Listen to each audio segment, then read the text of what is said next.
Hello mga ka-team ka-peppers ko dyan for today's video nga pala, another day, another vlog. Birthday nga pala ng papa ni Kuya Jammer, kaya ito lulutuan namin ng batchoy. At pagkatapos nga pala namin mamili ng mga rekado na gagamitin sa may batchoy, syempre bumaba na kami dito sa may kotse at pupunta na kami sa may bahay ni Lola. At dahil nga pala napakainit ng panahon ay agad-agad kami nagtungo sa bahay ni Lola at nakita ko nga pala dito si Nene, si Ate Ganda, ang anak ng may birthday, syempre si Kuya Kilo talaga yarn. Ano? And atay silicone, luya, onion, uy, English, can, nor, pork. At pagkatapos nyo nga palang makita lahat ng rekado, syempre gagat-gayatin na to ni Ate Ganda ang onion upang ito ay maluto na namin. Pagkatapos nga pala dito ay si Lula nga pala ay magluluto na rin dito ng sinaing dahil nga daw pala tanghali na rin. Habang nagdidikit nga pala dyan sa Ate Iya ng kanyang paglulutuan, ay ako naman ay pupunta doon sa may loob upang mapakita sa inyo ang kagandahan ng lugar dito.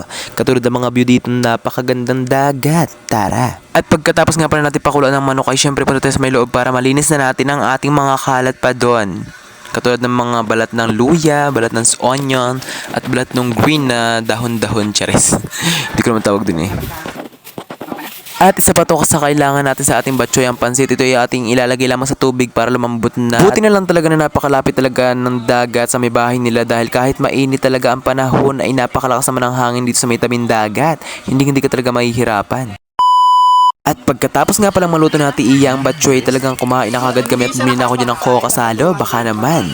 At yan nga pala ang may birthday si Kuya Kilo. At pagkabili ko nga pala dyan ng coca, agad-agad ako ng sandok dyan. Pagkatapos ko nga palang kumain, ay pumunta rin kagad kami sa may kotse upang pumunta sa may Unisan at susundin namin na aming ka-volleyball player. At habang bumabiyahe nga pala kami, talagang napakadaming kwentuhan ang nagaganap dito. At kung kayo kasama namin ay kayo din ay marami masasagap na kwentuhan at chismisan. Charet! At malapit na nga pala kami sa may part ng bayan at alam nyo ba guys, tuwing sasapit na ang hapon talaga ay nagba-volleyball talaga kami dito kahit hindi kami talaga the best na volleyball player, pero alam namin na kami lalakas din soon.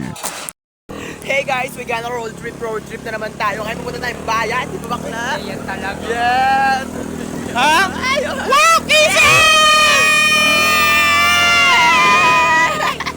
At dahil papunta kami bayan, hanggang dito na lang muna. Bye-bye!